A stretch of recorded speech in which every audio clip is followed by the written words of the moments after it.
राजपुर थाना अंतर्गत 2 घटनाएं हुई हैं, जिसमें एक घटना में ये जानकारी मिली कि एक व्यक्ति जो राजपुर क्षेत्र अंतर्गत 2 हथियार लेकर के लहरा रहा है। उसी सूचना पे तत्काल पुलिस अधीक्षक महोदय के निर्देशन में एक टीम का गठन किया गया और तुरंत उसके घर छापेमारी हुआ तो उसके पास 2 कट्टा और 1 गोली बरामद हुआ है। और इसके साथ ही साथ जो दूसरी घटना हुई उसमें जानकारी मिली कि एक घर में हथियार छिपा के रखा हुआ है। तो उस घर में जब छापेमारी किया गया तो 2 नाली बंदूक और जो है 1 कट्टा और 6 गोलियां बरामद हुई हैं। कुल कितनी गिरफ्तारी है सर? कुल 1 गिरफ्तारी है हमारे पास। मोटो क्या था? एक का तो है कि हथियार दिखा करके दहशत फैलाना और दूसरा घर में छिपा के रखा गया था। अब हम लोग ये जानकारी ले रहे हैं, वो अनुसंधान में आएगा कि किस प्रकार, कौन, कैसे, कहाँ पे रखा था या किसने रखवाया था या किस पर्पज के लिए रखा हुआ है।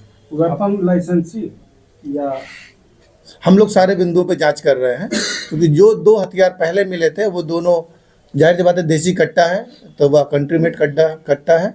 और जो दूसरा हथियार है उसमें भी एक बड़ा हथियार है, एक छोटा हथियार है। तो देसी कट्टा जो है वो कंट्री मेड है और जो बंदूक मिली है राइफल, हम लोग उस पर देख रहे हैं कि वो लाइसेंसी है कि नहीं है।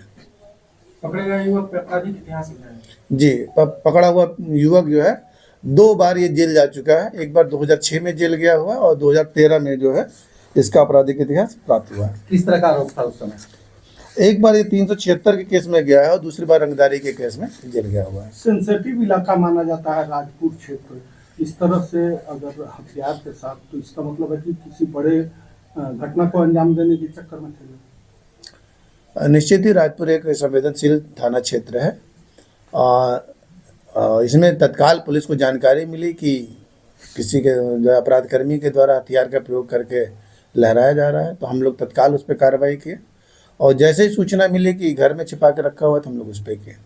तो हम लोग हर बिंदुओं पे जांच कर रहे हैं और निश्चित ही पुलिस की कार्रवाई लगातार रेड छापेमारी करके ज़्यादा से ज़्यादा अभियुक्तों को गिरफ्तार करना और आर्म्स की बरामदगी करना है। इसमें और लोग भी शामिल हो सकते हैं। ये अनुसंधान का विषय है।